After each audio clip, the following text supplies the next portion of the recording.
Hello मेरे प्यारे दोस्तों, कैसे हैं आप सभी लोग। उम्मीद है आप सभी लोग अच्छे होंगे, कुशल होंगे, स्वस्थ होंगे। कहानी के लिए मेरे चैनल को सब्सक्राइब कीजिए, कहानी को लाइक और शेयर ज़रूर कीजिएगा। और कहानी कैसी लगी प्लीज़ कमेंट बॉक्स में ज़रूर बताइएगा। कहानी को लेकर कोई भी राय या सुझाव हो तो वो भी ज़रूर दीजिएगा। तो शुरू करते हैं हम आज की अपनी कहानी। कुछ दिन पहले की बात है। एक सुंदर सी लड़की जो कि शादीशुदा थी, अपनी बेटी की जिद करने पर उसे चिड़ियाघर घुमाने ले गई। कदकाठी से काफ़ी आकर्षक दिखने वाली वो युवती भले ही सांवली थी, पर उसके चेहरे का नूर हर किसी को अपनी ओर एक नज़र देखने को मजबूर कर ही देता था। काले घने लंबे बाल जो कि उसकी कमर तक जाते थे, उसके सौंदर्य में निखार लाने का काम कर रहे थे। उसके साथ में उसकी छोटी बेटी थी जो कि उसकी उंगली के पकड़ के बारी बारी से अलग अलग जानवरों को उनके बाड़े के आगे जाकर देख रही थी और कभी हंसती, कभी मुस्कुराती, कभी अपनी माँ की ओर देखती खेल रही थी। वहीं चिड़ियाघर में एक आवारा और मनचले लड़कों का झुंड भी था जो उस लड़की को देखते ही उसके सौंदर्य पर लार टपकाने लगे थे। उनमें आपस में ही होड़ लग गई। वे एक दूसरे से कहने लगे, वो देख तेरी भाभी आ रही है।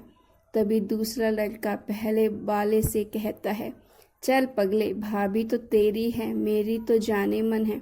ऐसे भद्दे और अश्लील कमेंट करते हुए वे लड़के उस लड़की के आगे पीछे घूमने लगते हैं, लेकिन वो लड़की उन बेशरम लड़कों को इग्नोर करती हुई अपनी बेटी के साथ मस्ती करते हुए आगे बढ़ती जा रही थी। अपने प्रति कोई भी प्रतिक्रिया न देखकर वे लड़के अब और भी ज़्यादा जोर शोर के साथ उसका पीछा करने लगते हैं। एक लड़का जो सबसे ज़्यादा जोश में था आगे जाकर शेर के बाड़े वाले पिंजरे की छत पर कूदकर बैठ जाता है और गाने गाने लगता है। तेरा ध्यान किधर है, तेरा हीरो उधर है। उसकी ओर कुछ इशारे भी करने लगता है। लड़की को अभी भी उसका गाना तनिक भी विचलित नहीं कर रहा था। ऐसा लग रहा था मानो उसे कोई फर्क ही नहीं कि ये क्या कह रहे हैं।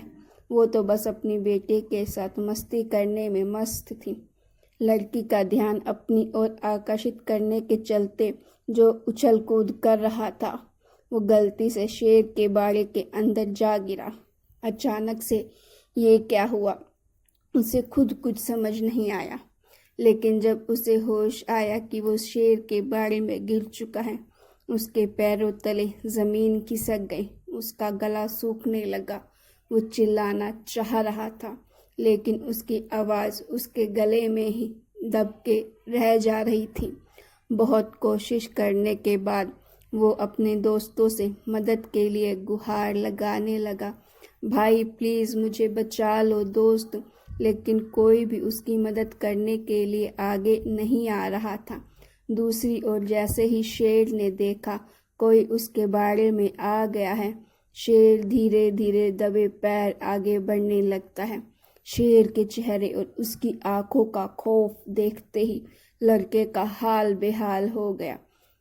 उसे तो लगा था शायद ये उसकी जिंदगी का आखिरी दिन होगा। बाड़े के बाहर बहुत से लोगों की भीड़ इकट्ठी हो जाती है और सब लोग उसे बाहर आने के लिए चिल्लाते हैं, लेकिन आगे बढ़ के कोई भी उसे बचाने के लिए नहीं आता। शेर आगे बढ़ रहा था। तभी भीड़ में से आगे आते हुए उस लड़की ने अपनी साड़ी का एक किनारा जल्दी से बाड़े में फेंका और चिल्ला कर कहा, जल्दी से पकड़ो। लड़की ने अपनी पूरी साड़ी उतार दी और बाकी लोगों की मदद से एक छोर पकड़े रही। दूसरे छोर को पकड़ के वो लड़का किसी तरह से अपनी जान बचाने में कामयाब हो गया। जैसे ही वो बाड़े की दीवार के बाहर आया, वहाँ पर मौजूद सिक्योरिटी गार्ड ने गरजते हुए कहा, तुम्हें होश भी था कि तुम क्या कर रहे थे इस खूंखार शेर के बाड़े के पास। अगर ये बहन तुम्हारी मदद करने के लिए आगे न आई होती तो तुम अब तक इस शिकारी शेर के पेट में चले गए होते। सिक्योरिटी गार्ड की बात सुनकर उसने एक नज़र अर्धनग्न ब्लाउज और पेटीकोट में खड़ी लड़की की ओर की। वो मन में सोचने लगा, ये सिक्योरिटी गार्ड सही ही तो कह रहा है, ये मेरी बड़ी बहन जैसी ही तो है, बल्कि उससे भी ज़्यादा है। एक बहन ही तो जिसने अपने भाई की जान बचाने के लिए अपनी इज्जत की परवाह किए बिना अपनी देह से साड़ी उतार कर मेरी रक्षा की। लड़के ने हाथ जोड़े और उस लड़की के पैरों में गिरते हुए माफ़ी मांगने लगा। बहन, मुझे माफ़ कर दो। मैं कुछ देर के लिए भावनाओं में बह गया था और अपनी मर्यादा को भूल गया था। मुझे माफ़ कर दो। आपने अपनी इज्जत की परवाह किए बगैर मेरी जान बचाने के लिए अपनी साड़ी तक उतार दी। आगे से मैं किसी भी महिला को अपनी माँ और बहन की नज़र से ही देखूंगा।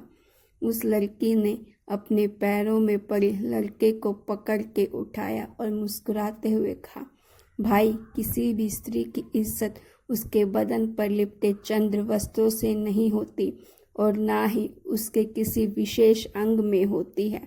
ये हम इंसानों की मानसिक प्रकृति है जो उसे जबरन इज्जत के साथ जोड़ के देखते हैं, जबकि सच्चाई तो ये है कि स्त्री इज्जत तो उसके आचरण, उसके चरित्र से जुड़ी होती है।